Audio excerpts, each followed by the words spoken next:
vos différends politiques avec les autres.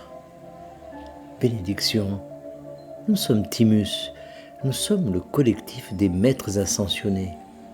Nous savons que vous avez tous des différences entre vous sur la planète Terre, et nous savons que ces différences vous semblent très importantes.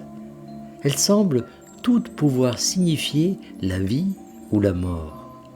C'est ainsi que vous vous engagez dans de vives disputes, des arguments, et que vous vous éloignez des autres à cause de ces divergences d'opinion.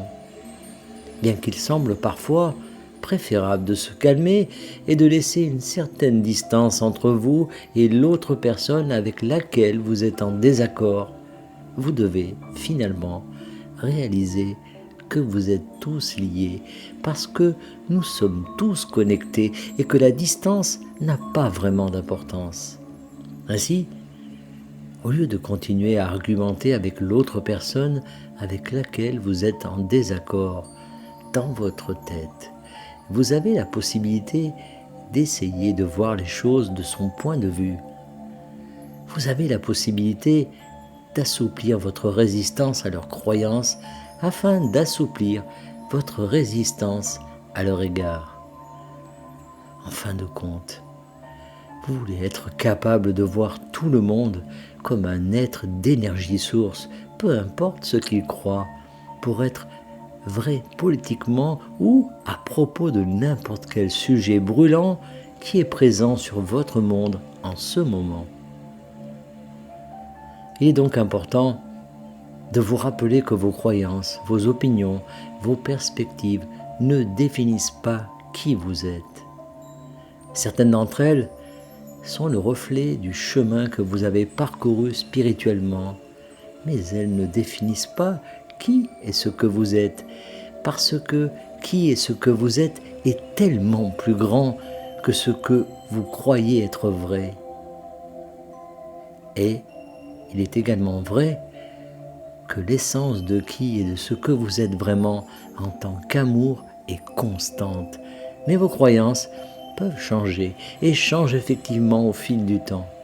Ainsi, lorsque vous atténuez votre résistance à ce que croit quelqu'un d'autre et que vous vous accrochez moins étroitement à vos propres croyances, vous pouvez alors recommencer à ressentir de l'amour pour cette personne. Vous pouvez lui ouvrir votre cœur et reconnaître que la vérité de ce qu'elle est vraiment est plus importante que n'importe lequel de ses points de vue temporaires. C'est ainsi que vous comblez le fossé que vous ressentez, ce fossé dont les gens parlent sur Terre. Vous le faites intérieurement. Vous ne le faites pas en convainquant les autres que vous avez raison, en leur montrant les faits tels que vous les voyez.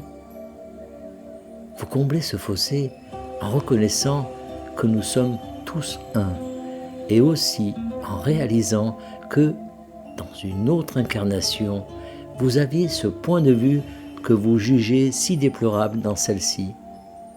Et c'est peut-être la raison pour laquelle cette personne qui est si proche de vous dans votre vie se présente soudain un jour et vous dit ce qu'elle pense vraiment de sa politique et de la vôtre. En permettant à chacun de penser comme il pense, vous permettez également à la conscience de l'humanité de s'étendre et d'évoluer. C'est comme permettre à une émotion négative d'être présente en vous pendant une courte période de temps, le temps que vous la traitiez, afin que vous puissiez ensuite permettre à toutes les émotions positives d'affluer. Toutes les pensées, toutes les croyances, toutes les perspectives doivent être autorisées à être parce qu'elles existent toutes. Et si elles existent toutes dans un but, et ce but est de vous amener tous à des niveaux de conscience plus élevés. L'acceptation est la clé. Et lorsque vous acceptez ce que vous voyez devant vous, vous pouvez alors le voir comme quelque chose dont vous pouvez tirer profit, qui a un but et qui sert à tout le monde par sa simple existence. Voilà le type d'exercices mentaux auquel vous devez vous livrer pour combler le fossé qui vous sépare de ceux qui ne sont pas d'accord avec vous. Et il est important de combler ce fossé. C'est tout pour l'instant. Nous sommes Timus, nous sommes le collectif des maîtres ascensionnés et nous sommes toujours parmi vous. Canalisé par Daniel Scranton. Merci de partager au plus grand nombre.